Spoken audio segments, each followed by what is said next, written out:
लफ्ज़ एक छोटा सा प्रयास है प्रभा खेतान फाउंडेशन का उर्दू, अरबी और फारसी भाषाओं को प्रमोट करने के लिए, और इसके प्रस्तुत करता है श्री सिमेंस। और ये एक जो छोटा प्रयास है वो रेखता फाउंडेशन के साथ मिलकर हम करते हैं। एहसास विमेन इसके एसोसिएटिव हैं, और आज आईटीसी राजपुताना में ये कार्यक्रम का आयोजन किया गया है। मैं रिक्वेस्ट करना चाहूँगी आईटीसी राजपुताना के जनरल मैनेजर ऋषि मट्टू जी को कि वे आकर एक छोटा सा वेलकम एड्रेस दें। गुड इवनिंग, नमस्कार, आप सबका यहाँ पे स्वागत है। अभी कुछ समय पहले मेरे से किसी ने ये पूछा कि ये जो गाने चल रहे हैं अंदर, ये आपने कभी सुने हैं क्या? तो मैंने बोला नहीं, ये मेरे ज़माने की नहीं है, मगर ये इतने ज़्यादा पॉपुलर हैं कि हाँ मैंने ज़रूर सुने हैं, और मैं गुनगुनाया ताकि उस इंसान को ये समझ आ सके कि हाँ मैंने सुने हैं। तो आपका इस शाम में स्वागत है, and I am sure this is very interesting evening. Thank you so much. Thank you so very much Rishi जी।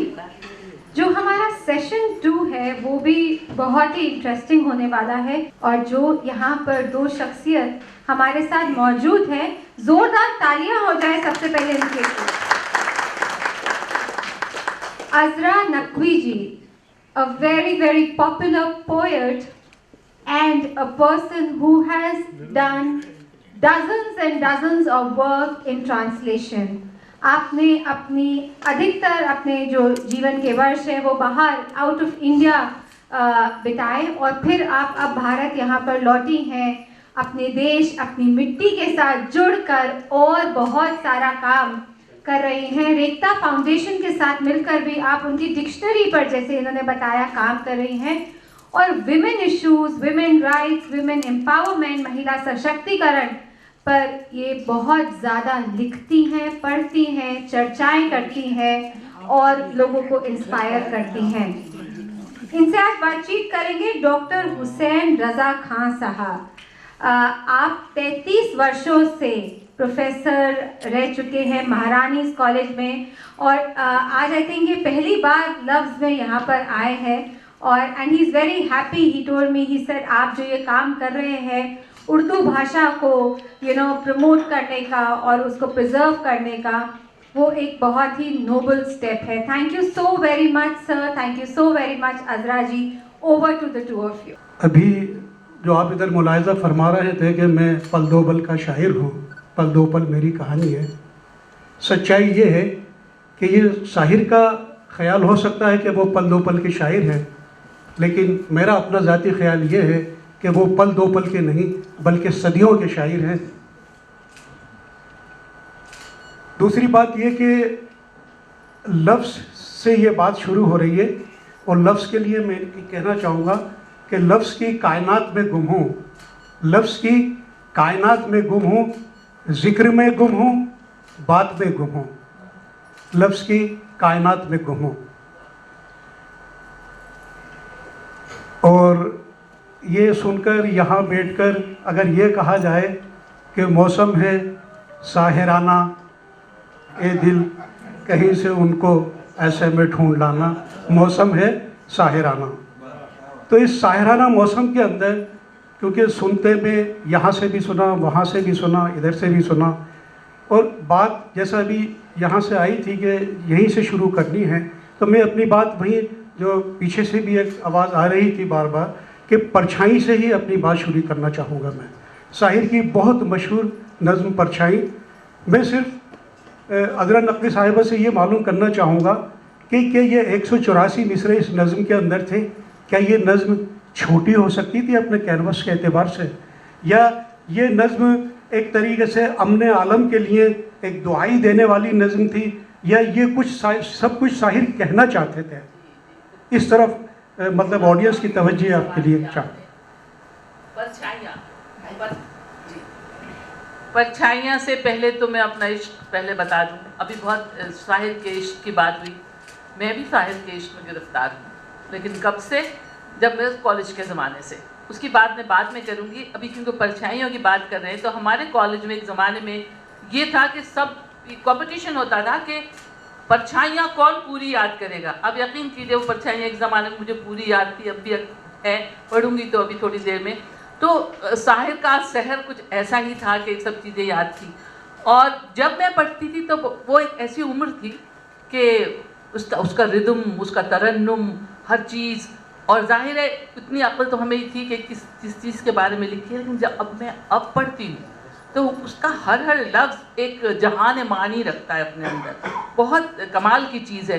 अगर मैं ये कहूँ कि महाकाव्य है तो क्या गलत होगा? ये मतलब मैं नहीं जानती महाकाव्य की टेक्निकल डेफिनेशन क्या होगी, लेकिन ये एक ऐसा सवाल है, ये एक ऐसा मुद्दा है, एक ऐसा मौजू है कि जो अब भी है। आज आपको मुझे बताने की ज़रूरत नहीं कि आपने अखबार तो वहाँ पढ़ा होगा, और उसका भी जिक्र आया कि जंग तो खुद ही एक मसला है। जंग क्या मसलों का हल देगी? आज और खून आज बचेगी, भूख और एहतियाज कल देगी। इसलिए है शरीफ इंसान हो, जंग टलती रहे तो बेहतर है, आप और हम सभी के आंगन में शम्मा चलती रहे तो बेहतर है। तो ये नज़्म, एक तो ये बात है कि छोटी हो सकती थी। देखिए अभी मैंने उसमें से कुछ चीज़ें निकालने की कोशिश की, मैं पढ़ूंगी तो मुझे लगा अरे अगर मैंने ये मिसरा निकाल दिया तो इसका तसलसल टूट जाएगा, इसका पूरा इम्पैक्ट ख़त्म हो जाएगा। तो इतनी मुश्किल काम था ये मेरे लिए। और ये एक ड्रामा है इसके अंदर कि किस तरीके से वो उसको उन्होंने एक अपनी मोहब्बत को लेके उसकी मंजर निगारी कैसे की है। सबसे अहम बात ये, यूँ तो आप 2 लाइनों में कहते हैं कि उन्होंने अपनी मोहब्बत के ये थी और जंग हुई तो उस औरत का ये हुआ और जंग क्यों नहीं होनी चाहिए, वो सब है, लेकिन उसका ट्रीटमेंट क्या है? सबसे अहम बात यह है, यही परछाइयों की खूबसूरती है। तो और सबसे बड़ी बात यह है कि साहिर ख्वाब दिखाते हैं। तो उन्होंने परछाइयों के बारे में खुद लिखा है, मैं कुछ पढ़ना चाहूँगी कि हर नौजवान नस्ल को ये कोशिश करनी चाहिए कि जो दुनिया अपने बुज़ुर्गों से विरसे में मिली है वो आइंदा नस्लों को इससे बेहतर और खूबसूरत दुनिया देकर जाए। और मेरी ये नज़्म इसी कोशिश का अदबी रूप है।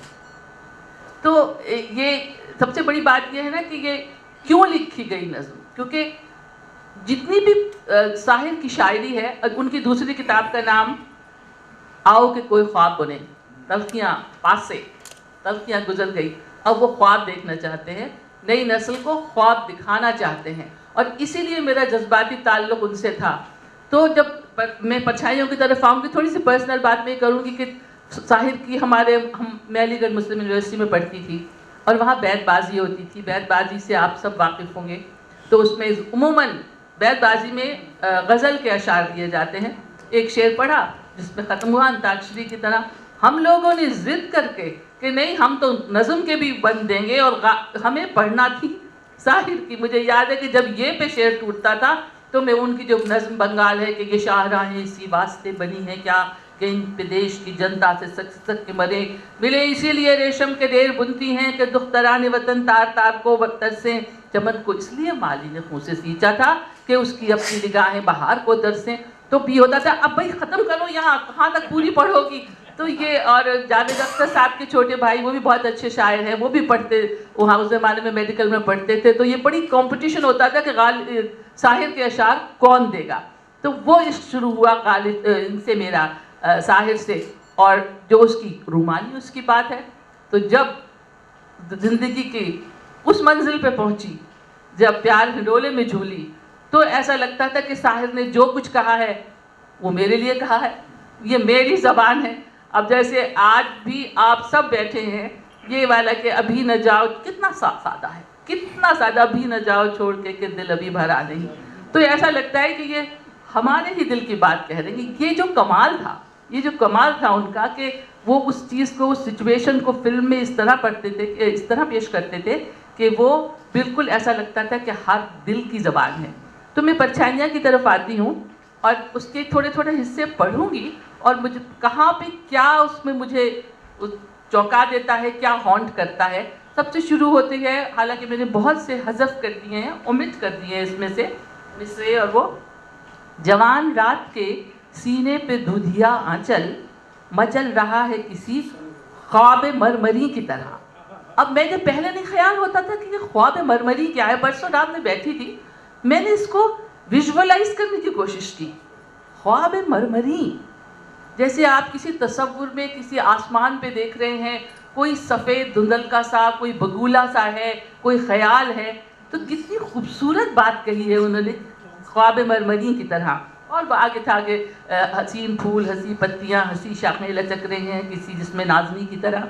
ये तो आम बात है, लेकिन बहरहाल आगे तसव्वुरात की परछाइयाँ उभरती हैं, कभी यकीन की सूरत, कभी गुमा की तरह। अब फिर शुरू होता है कि यही फ़ज़ा थी, यही रुत। अब पूरा एक मंजर कशी है, खूबसूरत, एक पेंटिंग लगती है, मुसव्वरी लगती है मुझे।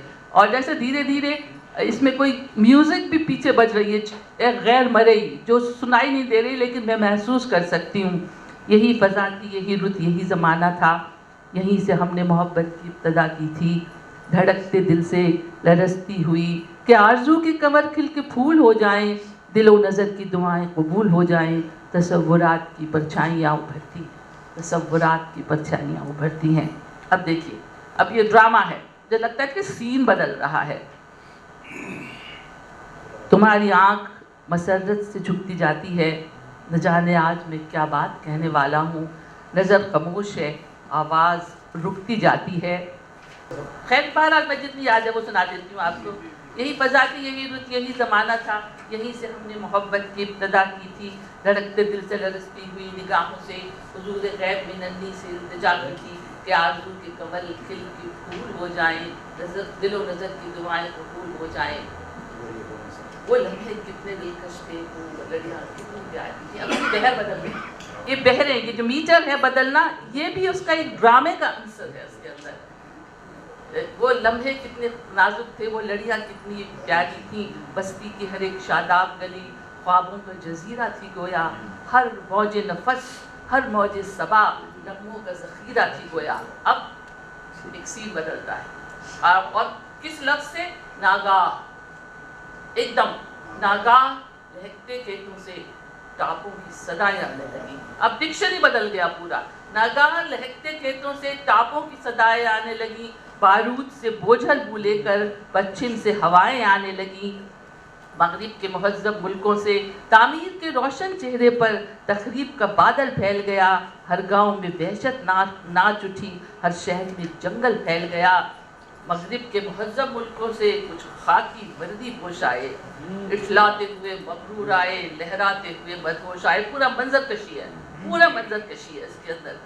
ये मरसिये में भी है, हमारा जो एक जॉनर है उर्दू का मरसिया, उसमें ये मंजर कशी होती है कि घोड़े आ रहे हैं। और ये वो विरसा यहाँ आया है कि इठलाते हुए बदहोश आए, खामोश ज़मीं के सीने पर खेमों की तनाबें गड़ने लगी। मक्खन सी मुलायम राहों पर बूटों की खराशें पड़ने लगी। धूल उड़ने लगी मैदानों में, इंसान की कीमत गिरने लगी। अब देखिए पूरी इकॉनमी आ गई, मंजर कशी अलग है। अब इकॉनमी फैक्ट्स किस तरह से उन्होंने इनकॉर्पोरेट किए इसके अंदर। इंसानों की कीमत गिरने लगी, अजनास के भाव बढ़ने लगे, चौपालों की रौनक घटने लगी, भर्ती के दफातर बढ़ने लगे। और बस्ती के सजीले शोक जवां बन बन के सिपाही जाने लगे। जिस राह से कम ही लौट सके उस राह पे राही जाने लगे। इन जाने वाले दस्तों में गैरत भी गई, बरनाई भी, माओं के जवां बेटे भी गए, बहनों के चहीते भाई भी। अब आप कितना भी ना चाहें कि उसको याद करें, लेकिन इसके साथ बहते चले जाते हैं। भाई भी, इन जाने वाले धूल उड़ने लगी बाजारों में, धूप उड़ने लगी, फूक उड़ने लगी खलियानों में, हर चीज़ दुकानों से उठकर रूपोश हुई तहखानों में। बिल्कुल पूरी माशियात उन्होंने इसको बयान कर दी है। अफलास ज़दा तहखानों के हलबैल बिके, खलियान बिके, जीने की तमन्ना के हाथों जीने ही के सब सामान नकले। अब देखिए इसे कहते हैं गुरेज, ये भी एक उसमें आता है, मरसिए में भी जी असीदे में आता है गुरेज के हम एक बात कह के आगे की तरफ बढ़ रहे हैं। अब फिर कुछ भी ना रहा जब बिकने को, अब ये डेवलप हो रही है पूरी नज़म कहाँ जाएगी। कुछ भी न रहा जब बिकने को, जिस्मों की तिजारत होने लगी, खिलवत में भी जो ममनू थी वो जलवत में जसारत होने लगी। तसव्वुरात की परछाइयाँ उभरती हैं। अब मैंने बहुत सी चीज़ें निकाल दी हैं। अब वो जो लड़की खूबसूरत थी जो सर झुकाए बैठी थी कश्ती में थी, अब वो कहते हैं कि तुम्हारा ही हो सरे शाम बाल दिख रहा है, बिल्कुल दूसरा मंजर है। कहानी है, कहानी चल रही है। बदन की झेंपती उरियानियत छुपाए हुए तसव्वुरात की परछाइयाँ उभरती हैं। मैं शहर जाके हर एक घर पे झांक आया हूँ।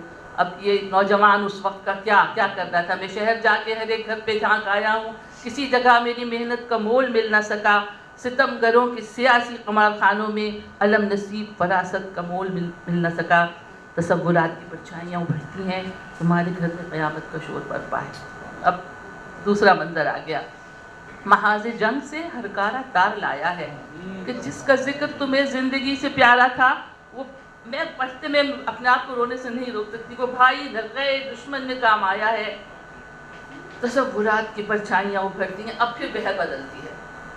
अब उन्हें खुद भी याद आ रहा है वो शाम को कैसे कहते हैं, सूरज के लहू में लिथड़ी हुई वो शाम है अब तक याद मुझे, चाहत के सुनहरे ख्वाबों का अंजाम है अब तक याद मुझे। उस शाम मुझे मालूम हुआ खेतों की तरह इस दुनिया में सहमी हुई दोशीज़ाओं की मुस्कान बेची जाती है। उस शाम मुझे मालूम हुआ इस कारगहे ज़रदारी में है। तो ये प्रोपेगेंडा आप कह सकते हैं, प्रोपेगेंडा है ज़रदारी, लेकिन ये शायरी भी है, ये शायरी भी है। इस शाम मुझे मालूम हुआ इस कारगहे ज़रदारी में वो दो भोली भाली रूहों की पहचान भी बेची जाती है। इस शाम मुझे मालूम हुआ जब बाप की खेती छिन जाए, ममता के सुनहरे ख्वाबों की अनमोल निशानी बिकती है। इस शाम मुझे मालूम हुआ जब भाई जंग में काम आए, सरमाए के कहबा खानों में बहनों की जवानी बिकती है। सूरज के लहू में लिथड़ी हुई वो शाम है अब तक याद मुझे। हम अब वो कहते हैं, उन्होंने एक्सेप्ट कर लिया कि ये कुछ हुआ है, मेरी महबूबा के साथ ये हुआ है। वो कहते हैं हम तो वो ऐसी रूहें हैं, हम वो दो रूहें हैं जो अपनी मंजिल तस्की पा न सके, जीने को जिए जाते हैं मगर सांसों में चिताएं जलती हैं, खामोश वफ़ाएं जलती हैं, संगीन हक़ाइक़ दारों में ख्वाबों की निदाएं जलती हैं। अब नज़्म अपना रंग बदलती है। वो आज जब इन पेड़ों के तले, हाँ अब क्या है, अब मुस्तक़बिल की तरफ जा रहे हैं। अब देखिए उनकी पॉजिटिविटी होती है। सब कुछ ख़राब हो गया, सब वो उनके साथ जो हुआ उनकी महबूबा के साथ, फिर आज जब इन पेड़ों के तले दो साए फिर लहराए हैं, फिर दो दिन मिलने आए हैं, फिर मौत की आंधी उठी है, फिर जंग के बादल छाए हैं। मैं सोच रहा हूँ इनका भी अपनी ही तरह अंजाम ना हो, इनका भी जुनून नाकाम ना हो, इनका भी मुक़द्दर उनके भी मुक़द्दर में लिखी है खून भरी ये शाम ना हो, हमारा प्यार हवादिस किताब ला ना सका। बस ख़त्म हो रही है। मगर इन्हें तो मुरादों की रात मिल जाए, हमें तो कश्मकशे मर्ग से अमाही मिली, उन्हें तो झूमती गाती हयात मिल जाए। यहाँ पर आप तन्हाइयाँ जल जाएं और अभी है। वहाँ तक हाँ, बहुत दिनों से ये मशगला सियासत का कि जब जवान, अब देखिए यही हो रहा है दुनिया में, अगर आप देखें तो यही हो रहा है, इतनी सदियों बाद भी हो रहा है, अल्लाह करे आगे कभी ना हो। बहुत दिनों से है ये मशगला सियासत का कि जब जवान हो बच्चे तो कत्ल हो जाएं। बहुत दिनों से है ये खब हुक्मरानों को कि दूर दूर के मुल्कों में कैद हो जाए। चलो कि आज अब ख़त्म कहते हैं, अब पॉजिटिविटी आई है इसमें। चलो कि आज सही पायमाल रूहों से कहें कि अपने हर एक ज़ख्म को ज़बां कर ले, हमारा राज हमारा नहीं सभी का है, चलो कि सारे ज़माने को रास्ता कर ले। चलो कि चल के सियासी मुकाबलों से कहें कि हमको जंग जदल के जलन से नफरत है, जिसे लहू के सिवा कोई रंग रास ना आए, जिसे हमें हयात के उस पैरहन से नफरत है। गुज़िश्ता जंग में घर ही जले मगर इस बार ख़त्म होती है ये। गुज़िश्ता जंग में घर ही जले मगर इस बार अजब नहीं कई तन्हाइयाँ भी जल जाएँ। गुज़िश्ता जंग में पैकर जले मगर इस बार अजब नहीं कि ये परछाइयाँ भी जल जाएँ। चलिए, ये तन्हाइयाँ भी जल जाएं, परछाइयाँ भी जल जाएं, मतलब इस की अदबियत के अंदर अगर हम डूबेंगे, परछाइयाँ जलना कहाँ किस सोच की नुमाइंदगी करता है। तो ये लगभग परछाइयों का पूरा हिसाब परछाइयाँ जलने के बाद ख़त्म हो गया है। देखिए, शायर अगर ज़िंदगी में एक गीत लिखते हैं ना, तो उस एक गीत ही शायर को पूरी ज़िंदगी, उनकी पैदाइश से लेकर और उनकी मौत तक वो एक गीत ज़िंदा रखता। और वो एक गीत वो है जो हिंदुस्तान के कोने कोने में हर घर के अंदर वो गीत बजता है, जिस वक्त घर की बच्ची विदा होती है कि बाबुल की दुआएं लेती जा, जहाँ तुझको सुखी संसार मिले। ये गीत साहिर लुधियानवी को हमेशा ज़िंदा रखने वाला, नीले गगन के तले धरती का प्यार। तो ये इस किस्म के गीत, उस वक्त ये बात आपने उठाई थी कि साहिर के गीतों के अंदर, मतलब अगर जैसे आज के रिसर्च स्कॉलर्स हैं, अगर उनको ये मौजू दिया जाए कि साहिर के गीतों में अदबियत की तलाश, एक साहित्य, आज के गीत हम जो देखते हैं और जो साहिर के गीतों के अंदर जो अदब है, जो लिटरेचर है, वो मतलब देखने के, सोचने के काबिल है। जी, मैं एक मिनट एक बात कह दूं। आपने बीच में एक बेदबाजी की बात उठाई थी और मैं बड़ा खुशनसीब हूं इस वक्त यहाँ पर कि मेरे सामने मेरे 3 प्रिंसिपल यहाँ पर बैठे हैं। विद्या जैन बैठी हैं, प्रोफेसर लाड कुमारी बैठी हैं, पवन सुराना जी बैठी हैं, 2 और प्रोफेसर प्रतिभा जैन और प्रोफेसर कुसुम जैन। जाहिर है कि इन सब लोगों ने उर्दू नवाजी का बहुत ज़बरदस्त किस्म का सबूत दिया है और महारानी कॉलेज में उर्दू को ज़िंदा रखने के अंदर, जयपुर में उर्दू को ज़िंदा रखने के अंदर बहुत बड़ा हाथ आप लोगों का है। मैं इस वक्त मौजूद हैं आप यहाँ पर, तो इस वक्त से फ़ायदा उठाकर और आपको बहुत मतलब इस बात के लिए कि आपने, बल्कि मैं एक बात और बताऊँ आपको के लिए आप बड़े प्रसिद्ध हैं कि एक बात और बताऊँ मैं आपको कि विद्या जैन, लाड कुमारी जैन, पवन सुराना, प्रतिभा जैन और कुसुम जैन, ये 5 जैन प्रिंसिपल, इसके बाद Bindu Jain vice principal, Veena Jain vice principal, इन सारे जैनियों के बीच के अंदर मैं एक अकेला। लेकिन इन सब के साथ मैंने ये एक ऐड किया था कि जब तक विद्या जी के साथ मैं यहाँ पर हूँ महारानी कॉलेज के अंदर, मैं मीट के हाथ नहीं लगाऊंगा। तो आप सच जानिए कि जितने दिन मैं साथ रहा मैंने हाथ नहीं लगाया उससे। ये एक बहुत सच्चाई बात आ गई है, तो आपके सामने कर लेता हूँ। बात कहना चाहती थी इसी सिलसिले की, आपने कहा था कि उनकी चित्रलेखा असल में आजकल एक शेर है जो हम इस उम्र में पहुंच गए हैं कि हम इस किस्म की बातें करते हैं कि उतना ही उपकार समझ कोई जितना साथ निभा दे, जन्म मरण का खेल है सपना, ये सपना बिखरा दे, कोई ना संग मरे। मेरे अब्बा यही कहा करते थे कि किसी से तवक्का ज़्यादा मत रखना। तो पता नहीं ये शेर आज तक मुझे आजकल बहुत हॉन्ट करता है। और जहाँ तक ये बात है कि उर्दू का तो एथॉस ही हमारा गंगा जमनी तहजीब है। उर्दू की शायरी में अब जैसे साहिर ने इतने खूबसूरत गाने इसके लिखे हैं चित्रलेखा के, और वही उन्होंने एक बरसात की रात में कव्वाली लिखी थी जिसके अंदर सारे जो तसव्वुफ के टर्म्स थे वो भी उतनी खूबी से लाए थे। तो ये तो हमारी तहजीब है, ये तो उर्दू की तहजीब है, हमारे हिंदुस्तान की तहजीब है, and we are very proud of it. ये फिल्मी गानों की आप बात कर रहे हैं, जैसे बहुत सदाबहार गाने, तोरा बन दर्पण कहलाए, बच्चे मन के सच्चे, मतलब क्या साहिर ने किस तरीके की नफ्सियात को लेकर चले हैं। और आखिर के अंदर जब वो ये गाना बिल्कुल ज़िंदगी के ख़त्म के अंदर के संसार की हर शे का इतना ही फसाना है, एक धुंध से आना है, एक धुंध में जाना है। तो एक उस वक्त जो पहले वाले सेशन के अंदर एक बात जो अधूरी रही थी, ज़रा सा किस्सा उसका हुआ था, फेमिनिज़्म का किस्सा हुआ था। असल वो फेमिनिज़्म का किस्सा पूरा नहीं आया। तो मैं आपसे ये जानना चाहूँगा, ऑडियंस हमारी ये जानना चाहेगी कि साहिर और औरत का तसव्वुर, मतलब मैं औरत के तसव्वुर के बारे में ये बता दूं कि अख्तर शिरानी, मुझे फ़ख्र है इस बात का कि मैं उस शहर का रहने वाला हूँ जहाँ के अख्तर शिरानी थे, मुराद टोंक से है। और पंजाब का लुधियाना का मामला है तो अख्तर शिरानी के फादर महमूद शिरानी, उनका पंजाब से ताल्लुक़ है।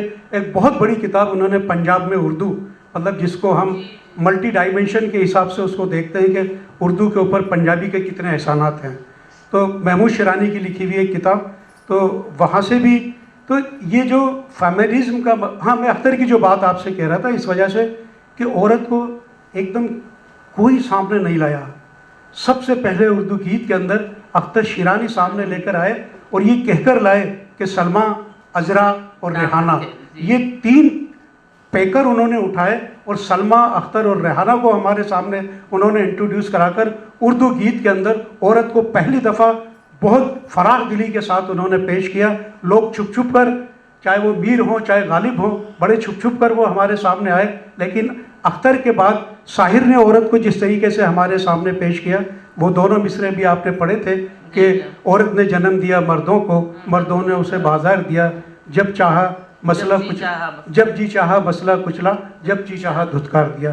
तो मैं उस फेमिनिज्म और साहिर के हवाले से थोड़ी सी ऑडियंस हमारी जानना चाहेगी। भाई ये तो इत्तेफाक की बात है कि 8 मार्च को उनकी पैदाइश हुई थी, तो इंटरनेशनल वुमेंस डे पे, लेकिन ये कि जो औरत के ऊपर तो शायरी होती ही चली आई है, उसके हुस्न पे, उसकी उस पर भी हुई है। ऐसे बात नहीं कि साहिर से पहले किसी ने उसके दुख को नहीं देखा था, नहीं समझा था, ये बात नहीं है।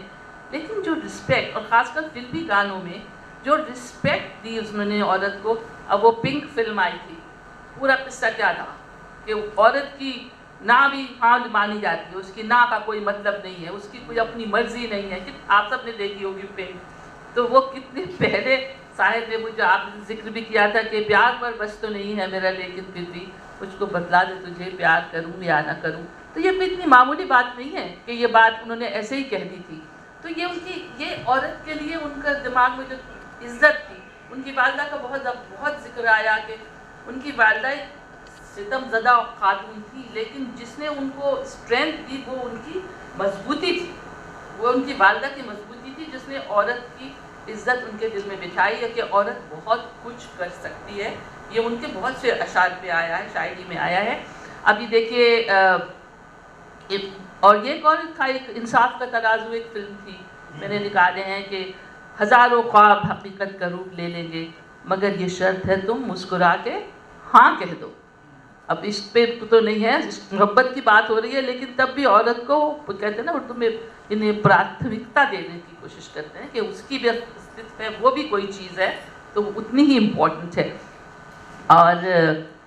और सबके लिए उन्होंने माँ के लिए लिखे, माँ के लिए आजकल इतने शेर लिखे जा रहे हैं, लोग माँ माँ माँ करते हैं कि बहुत सॉरी टू से के मुशायरों में जी घबरा जाता है। उन्होंने माँ पे ऐसे लिखा ही नहीं, कहीं पे भी नहीं लिखा, हर तरह से लिखा है माँ का, औरत का। अब चकले की मशहूर नज़्म है कि ये कूचे ये नीलाम कर दिलकशी के, जो असली जो थी वो थी ये सना ख़ाने तकदी से मशरक़ कहाँ है, कि मशरक़ की गुणगान करने वाले कहाँ हैं। तो उन्होंने फिल्म के लिए उसको सिंप्लीफाई करके जिन्हें नाज है हिंद पर वो कहाँ हैं, और ये आपको अब तक हॉन्ट करता है। या साधना का गाना, फिल्म साधना का गाना है कि औरत ने जन्म दिया मर्दों को, मर्दों ने उसे बाजार दिया, लेकिन it sends chills to my bones. अभी भी नहीं, गाना तरीके से बिल्कुल डायरेक्ट है, आप कहेंगे इसमें तो शायरी नहीं है, मसला कुचला, मगर उस सिचुएशन में सबसे बड़ी बात ये होती है फिल्मी गानों में कि सिचुएशन को दिमाग में रख के लिखना। और ये उनका कमाल था कि वो जिस सिचुएशन के लिए लिखते थे उसमें कोई ड्रामा सा पैदा कर देते, बल्कि उन्होंने कहा, किसी ने उनको, किसी फिल्म डायरेक्टर ने, कि आप न सिर्फ ये कि अच्छा गाना लिखते हैं, हमें आगे उसको किस तरह ये शॉट करना है, ये सीन, ये भी हमें पता चल जाता है उन अल्फाज की वजह से। तो ये नज़्म अपनी जगह बहुत है। और त्रिशूल में जो उन्होंने लोरी लिखी है, वो आपको याद होगा, वो सीन वो है, अमिताभ बच्चन है, और तो देखिए मैं थोड़ा सा पढ़ना चाहूँगी उसके कि तुम, इसमें मतलब कोई कमज़ोरी या लाचारी नहीं है, नाराज़गी भी नहीं है, नाराज़गी है, मुन्ना है, हिम्मत है, तू मेरे पास रहेगा मुन्ने, ताकि तू जान सके तुझको परवान चढ़ाने के लिए। अब देखिए इसकी शायरी देखिए, कितने संगीन मराहिल से तेरी माँ गुजरी, तू मेरे साथ रहेगा मुन्ने, ताकि तू देख सके कितने पाँव मेरी ममता के कलेजे में पड़े। ये शिद्दत, ये जो शिद्दत थी ना, क्यों हमें साहिर आज तक याद होते हैं कि इंटेंसिटी ऑफ इमोशंस जो थी उनकी, वो कमाल की थी। कितने पाँव मेरी ममता के कलेजे पे पड़े, कितने खंजर मेरी आँखों मेरे कानों में गड़े, मेरे बच्चे मेरे गुलजार के नन्हे पौधे, तुझको हालात की आंधी से बचाने के लिए। मुझे जीने दो, आ गया बीच में। अच्छा, आज मैं प्यार के आंचल में छुपा लेती हूँ। हाँ, अब देखिए सारी चीज़ें आप सही कह रहे हैं। नहीं देखिए, कल तुझे काटो, हाँ कि हाँ दैट इज ट्रू, बेहद खूबसूरत लोरी है, कोई शक बहुत ही है, हाँ वो भी बहुत खूबसूरत है। तुझको तेरे बचपन को जवानी, मेरा ख्याल में पेज मेरा पलट गया कि हाँ ये वाला है, तेरे बचपन को जवानी की दुआ देती हूँ, हर दुआ दे के परेशान सी हो जाती हूँ, बेड़ियाँ लेके लपकता हुआ कानून का हाथ, तेरे माँ बाप को जब तुझको, तेरे माँ बाप से जब तुझको मिली है सौगात, कौन लाएगा तेरे वास्ते खुशियों की बारात, मेरे बच्चे तेरे। अब ये माँ का दिल देखिए, वो एक मर्द हैं और जो जिस लहजे में वो बात कर रहे हैं वो बिल्कुल एक औरत बोल रही है। मेरे बच्चे तेरे अंजाम से जी डरता है, तेरी दुश्मनी न साबित हो जवानी तेरी, कांप जाती हूँ इसे सोच के ममता मेरी, तेरे बचपन को जवानी की दुआ देती हूँ। अच्छा एक और गाना है उनका, बहुत मशहूर है, और ये अपने दुख मुझे दे दो, राजेंद्र सिंह बेदी का नॉवल भी है कि तुम अपना रंजो गम अपनी परेशानी मुझे दे दो। बहुत से फिल्मी गाने वो औरतें कहती हैं कि भाई मैं, तुम ही मेरे मंदिर, तुम ही मेरी पूजा, और मैं तुम्हारी पूजा भी करती हूँ और तुम्हारे दुख दर्द में भी शामिल हूँ। लेकिन इसमें एक लफ्ज़ है कि जो बहुत मुख्तलिफ है उससे, तुम अपना रंजो गम अपनी परेशानी मुझे दे दो, तुम्हें गम की कसम इस दिल की वीरानी मुझे दे दो, मैं देखूं तो सही। अब ये मुहावरा है, ये क्या मुहावरा किस तरीके से इस्तेमाल किया है उन्होंने कि मैं देखूं तो सही, दुनिया तुम्हें कैसे सताती है, कोई दिन के लिए इस दिल की निगहबानी मुझे दे दो। वो साथ निभाने की बात नहीं, निगहबानी करने की बात कर रही है। औरत एक ऊंचे दर्जे पर पहुंच गई है। शगुन शगुन फिल्म है जी ये जी शगुन फिल्म में था। और पशेमान वो, और बहुत सारे अशार है वो दिल जिसमें चलिए। अच्छा एक और बड़ी बात है, आखिर में ये कहूँगी कि औरत बच्चे के लिए, जवान औरत के लिए उन्होंने निगहबानी की बात भी कह दी। किसी ने ढलती उम्र की औरत, बड़ी उम्र की औरत को खूबसूरत कहा है? आप जब भी ये सुनती होंगी कि मेरी जोहरा जबी, तुझे मालूम नहीं तू अभी तक है हंसी और मैं जवान, पूरे जब जब जुल्फें तेरी, क्या कमाल। जुल्फे तो जवान खातून की उड़ रही है, लेकिन ये कि जब वो ढोलक पे गीत गाता है, आप यकीन मानिए कि हर गृहिणी जो है, हर औरत जो होती है, उसके चेहरे पे नूर आ जाता है। उसको ये लगता है कि ये मेरे लिए ही लिखा गया है। बहुत शुक्रिया, बहुत शुक्रिया। तो औरत के ऊपर तो उन्होंने बहुत कुछ लिखा है और उनके जो गीत वैसे हैं सारे। चलिए अगला सवाल मैं जो करने जा रहा हूँ वो बड़ा चैलेंजेबल है सुनना। मैं आपके सामने भी वो सवाल रख रहा हूँ, आपके सामने भी वहाँ रख रहा हूँ वो सवाल, और जो भी जितनी भी ऑडियंस है सबके सामने वो सवाल है। अगर कोई जवाब दे सके इसका। साहिर की इतनी बात यहाँ पर हो रही है, अब्दुल है उनका नाम है, साहिर तखल्लुस के तौर के ऊपर हम उनकी बात कर रहे हैं। क्या हम लोगों में से, मैडम आपसे मेरा बराह रास्त आप लोगों से बिलवास्ता डायरेक्टली इनडायरेक्टली सवाल है ये मेरा, क्या आप लोगों में से कोई भी ये बता सकता है कि इतना बड़ा शायर जिसको हम साहिर कहते हैं, उस साहिर ने पूरी ज़िंदगी में क्या कोई किसी एक शेर में अपना मक्ते का इस्तेमाल किया है कभी किसी गज़ल के अंदर? शायर अपने मक्ते का, दुनिया के सारे शायरों को उठा लीजिए, हर शायर अपने मकालिब भरा पड़ा, इकबाल भरा पड़ा है, मीर के दीनों मज़हब को पूछते क्या हो, उनने तो कशका खींचा देर में बैठा, कब का तर्क इस्लाम किया।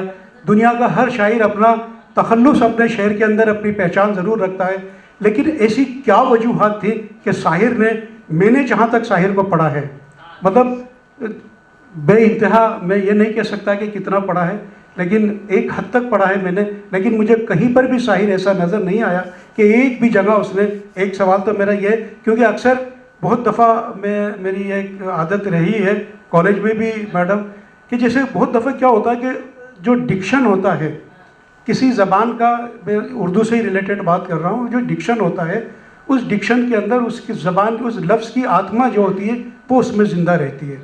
मसलन मैं एक सवाल और रख रहा हूँ आपके सामने, क्योंकि इतनी अच्छी ऑडियंस शायद मुझे मिल नहीं सकती कभी, कि एक लफ्ज़ है हिंदी का चुनौती।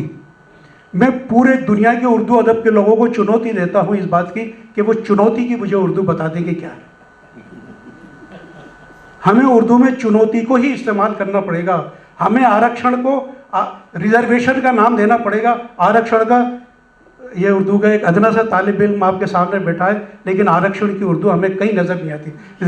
रिजर्वेशन हम बोलते हैं, लेकिन रिजर्वेशन जो है वो अंग्रेजी से उठा के हम बोलते हैं। हिंदी वालों के पास भी नरगिस मस्ताना का कोई मतलब नहीं है। अब बात जब चलिए उर्दू की बात आ रही है, मैं बहुत छोटा सा एक सवाल कि ऑनेस्ट माने ईमानदार होता है, ऑनेस्ट की हिंदी मुझे कोई बता दीजिएगा ईमानदार के अलावा। तो ये हर जबान की अपनी एक आत्मा होती है। तो ये जो बात आपने कही कि तखल्लुस क्यों नहीं था, जी जी मैं ये जानना ये चाहता हूँ। तखल्लुस, तो मैं ये सोचने लगी वाकई ये सवाल कि तखल्लुस तो खैर मैं भी इस्तेमाल नहीं करती, ना मेरा कोई तखल्लुस है। तो भाई मैं जो सोचती हूँ वो कह रही हूँ। तो शायद देखिए जो ये वाली जो उनका शेर है कि दुनिया से तजुर्बा तो हवादिस की शक्ल में जो कुछ मिला है उसको लौटा रहा हूँ मैं, वो कोई नई बात नहीं कही, सब वही लौटाते हैं, सब वही लौटाते हैं जो कुछ होता है। लेकिन साहिर की जो फिल्मों में ख़ास तौर पे जो कुछ उनकी किसी ज़माने में वो अपने महबूबा से बिछड़े होंगे, कहीं किसी ज़माने में शिद्दत से इश्क किया होगा, किसी ज़माने में माँ से परेशान हुए होंगे, माँ से हिम्मत ली होगी, और इस सब में तो वो अपने जैसे कहते हैं ना कि डेटा बैंक में रख लेते थे। और जब वो सिचुएशन आई फिल्म में तो अब उसको कितनी ईमानदारी से और कितनी जबरदस्ती से इस्तेमाल करना है, ये उनका कमाल था। तो जैसे वो कोई मुहावरे की बात कर रही थी कि चित्रलेखा का कि संसार से भागे फिरते हो, और ये भागे फिरना एक मुहावरा है। और तुम तर्क उसके किसके मारे क्या जानो कि तुम त्याग के मारे, अब ये त्याग के मारे ये भी एक मुहावरा है। तो इसकी तरह कोई मुश्किल सा अगर लफ्ज़ आता तो ये वाली बात ना पैदा होती इसके अंदर। तो ये कि वो किस तरह ट्रीटमेंट करते थे और किस तरह से एक इनकी शफाफ ज़बान थी। ये बात नहीं थी कि वो उर्दू शायरी की रिवायत से जानते थे, उस पर दस्तरस नहीं थी उनकी। शुरू की नज़मों में बहुत मुश्किल अल्फाज हैं वो जो थे कि ताज तेरे लिए एक मजहर उल्फत ही सही, तुझको इस वादी रंगी से अकीदत ही सही, मेरी महबूब पसे पर्दे तशहीर वफ़ा। अब कितनी लंबी तरकीब है, पसे पर्दे तशहीर वफ़ा। तशहीर कहते हैं मशहूर करने को, यानी शोहरत के पर्दे, शोहरत अपनी करने के लिए उसको पर्दे में तूने ये ताजमहल बनवाया था। तो मगर ये कि बाद में वो तो अपने कॉन्टेक्स्ट से समझ जाते हैं, लोग इतनी मुश्किल नहीं समझते हैं, और आखिर में उन्होंने चीज़ों को आसान भी किया। तो उनका ये भी कमाल था ना, वर्सिटैलिटी। जैसे अभी आपने कहा कि वो बाबुल की दुआएं लेती जा, या वो जो था मैंने अब शायद जिक्र कर दिया कि भाई कहीं बिल्कुल फ़लसफियाना चीज़ें कह रहे हैं बिल्कुल वो, और कहीं, और मैं नहीं समझती कि कहीं उनने कोई चीप, आज चीप गाने तो जैसे कि साड़ी की फॉल सा मैच किया रे, कैच किया रे, मतलब हर हाल लोग सुनते हैं, लोग बुरा माने कि ये भाई बड़ा अच्छा गाना है। लेकिन ये कि उन्होंने कहीं तुकबंदी नहीं की। और एक बात उन्होंने और नहीं की, बहुत से उस ज़माने में शायर थे, या जो शायर थे हमारे फिल्मों वाले, उन्होंने किसी उस्ताद का मिसरा लेके तोड़ मरोड़ के बड़ा सत्यानाश किया है। तुम मेरे पास तो थे हो गोया जब कोई दूसरा नहीं होता, न जाने क्या कर दिया उसका उन्होंने, पता नहीं किसने किया है ये। खैर बहरहाल तेरी आंखों के सिवा दुनिया में नहीं, लेकिन ये तो ट्रिब्यूट है, तेरी आंखों के सिवा, कि पूरा लिया नहीं। देखिए, और ये तो ये तज़मीन तो होती थी उर्दू में कि भाई किसी के मिसरे के ऊपर मिसरा लगाया, लेकिन उसको तोड़ मरोड़ के तो मत करो। अब वो फिल्म जो है सारे जहाँ, वो रहने को घर नहीं है सारा जहाँ हमारा, इकबाल के तराने की ज़मीन पे है, लेकिन उन्होंने कि ये जो है कि रहने को घर नहीं है सारा जहाँ हमारा, ये इकबाल मजीद लाहौरी साहब ने अपने अखबार में लिखा था। जब अल्लामा इकबाल ने तराने मिल्ली लिखा था कि मुस्लिम, हाँ उसकी पैरोडी लिखी, उन्होंने लिखा था इकबाल ने कि हम मुस्लिम हम वतन है सारा जहाँ हमारा, तो मजीद लाहौरी ने लिखा था रहने को घर नहीं है सारा जहाँ हमारा। तो मगर इन्होंने साहिर ने उसको कितनी खूबसूरती से इसको मिलाया है। तो ये भी एक कमाल होता है, कोई आसमान से उतरे हुए लफ्ज़ नहीं आते, हम कहीं और से भी लेते हैं। तो यही तो उनका कमाल था, वर्सेटैलिटी थी और जान थी उनके अंदर, ट्रांसपेरेंसी थी उनके अल्फाज में, शिद्दत थी। मैं तखल्लुस के बारे में थोड़ी सी बात जी। करूं जी जी जी। मैं यकीन से नहीं कह सकता, पर जो तखल्लुस का इस्तेमाल करना है वो गजल की एक रिवायत है, जी जी। नज़म की नहीं है। हाँ नज़म की नहीं, गज़लें भी कही हैं जो साहिर के गाने, बहुत सारे गानों के मुखड़े से छोड़ने के बाद जितने भी उसके पेरा हैं सारे बहुत सारी गज़ल के गज़ल ही हैं। है। मैं सिर्फ मतलब मेरा मकसद ये नहीं था कि फिल्मों के गानों के अंदर या नज़मों के अंदर, कुल मिलाकर उन्होंने अपनी पूरी ज़िंदगी के अंदर जितना मैंने पढ़ा है उन्हें, कहीं पर भी मुझे ये नज़र नहीं आता कि उन्होंने अपने साहिर लफ्ज़ का कहीं पर इस्तेमाल, इतना बड़ा जादूगर अगर वो अपना जादू, तो नज़म के शायर माने जाते हैं, इसलिए शायद होगा कि उन्होंने कभी बहरहाल मैं बहुत शुक्रगुजार हूँ आपका कि आपने बहुत मुफीद जानकारियाँ ऑडियंस तक पहुँचाएँ। और ऑडियंस का बहुत शुक्रगुजार हूँ कि आप सब लोगों ने मतलब बहुत तहे दिल से कह सकता हूँ, बहुत कानों से सुना, बहुत दिमाग से सुना आपने, बहुत बहुत शुक्रिया। और एक दफ़ा लफ्ज़ का बहुत एहसानमंद हूँ, रेख्ता का बहुत एहसानमंद है हम कि आप लोगों से रूबरू होने का हमें मौका मिला। मैं आप सब लोगों के बहुत और एक मैं शुक्रिया। कहना चाहती हूँ कि मुझे बहुत आप लोगों की, जैसे कहते हैं ना कि ये ब्यूटीफुल ऑडियंस, ये तो एक जुमला है, लेकिन इतने अच्छे लोगों के सामने बैठ के बोलने का मुझे बहुत बहुत ही अच्छा लगा। जयपुर तो है ही खूबसूरत शहर, मगर आज जो शख्सियात हैं वो सब मैं अपने साथ लेके जा रही हूँ, आप सबके चेहरे, आप सबकी यादें। बहुत शुक्रिया। मतलब आखिर में 2 मिसरे कि रफ्ता रफ्ता गूंगी, रफ्ता रफ्ता लफ्ज़ गूंगे हो गए, रफ्ता रफ्ता रफ्ता लफ्ज़ गूंगे हो गए और गहरी हो गई खामोशियाँ। क्या बात है, जोरदार तालियां हो जाए। बहुत ही उम्दा सेशन, बहुत ही अच्छी बातचीत। और जैसे कि पहले मैंने आपको बोला कि ऐसा लगता है कि ये जो 2 सेशंस आज यहाँ पर हुए हैं वो हम लोगों को मेंटली बहुत ही स्टिमुलेट करके जाएंगे। Thank you so very much. एक आध सवाल ले सकते हैं क्योंकि वी हैव ओवर शॉट। जी विद्या जी। बहुत बहुत आभार अपना का इतनी खूबसूरत शाम को मुझे शामिल किया। आपने फेमिनिज्म की बात की, बहुत समय के अभाव की वजह से आप पुस्तक नहीं आए। फिर जब मैं सुन रही थी आपकी तकरीर, मुझे लगा कि महिलाओं की जब भी बात होती है, यहाँ तक कि उम्र दराज महिला की जब आपने बात की और मेरी ज़हरा ज़बी, तब भी उसके हुस्न की बात की। कोई तुस्सा ना हंसी, ये नहीं कि कोई तुस्सा ना इंटेलेक्चुअल, कोई तुस्सा ना सक्षम।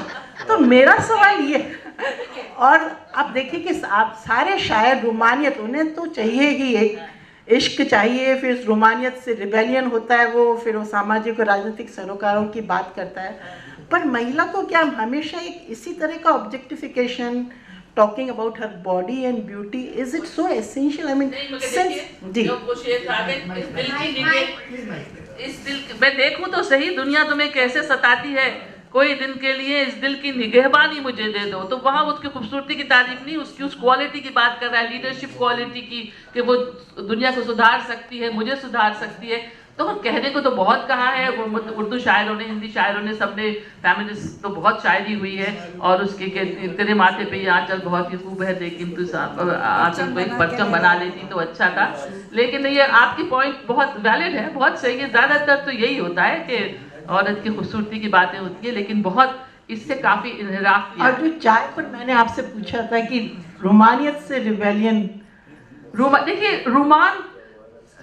रोमान क्या चीज़ है? रोमान सिर्फ औरत और मर्द की मोहब्बत तो नहीं है।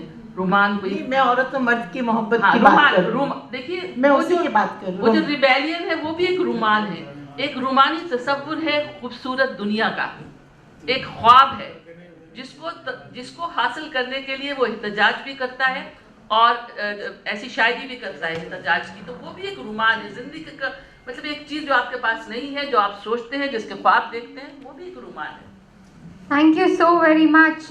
एक छोटा सा 1 मिनट का वीडियो, और ये सारे क्रेडिट्स और जो सारा मतलब ग्रैटिट्यूड जाता है इन सबको हमारे तक पहुंचाने का doctor Guru Updesh Singh ji. Thank you so very much for sharing this library. Internet के ऊपर जो कुछ भी मिलता है सब पर भरोसा नहीं करना। उन्होंने बार बार इस गजल को सुधा मल्होत्रा से जोड़ दिया। और इंटरेस्टिंग बात यह है कि 1960 में जाकर कहीं थोड़ा बहुत इश्क हुआ होगा शायर का, और ये 1945 में पब्लिश हो चुकी है।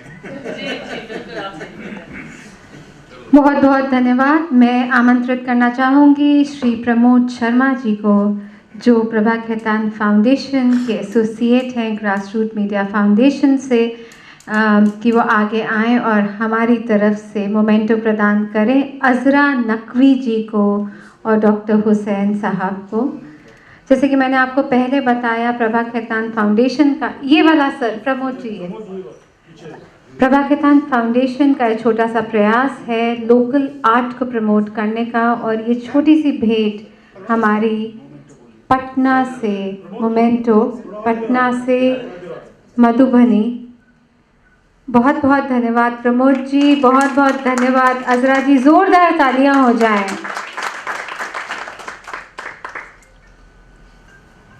Doctor Hussain ji, thank you so very much.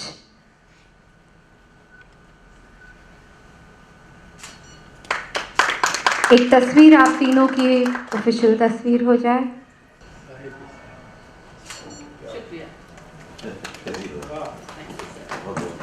बहुत बहुत धन्यवाद आप सबका इस शाम में उपस्थित होने के लिए। लफ्ज़ के प्रस्तुत करता है श्री सिमेज। Thank you so much.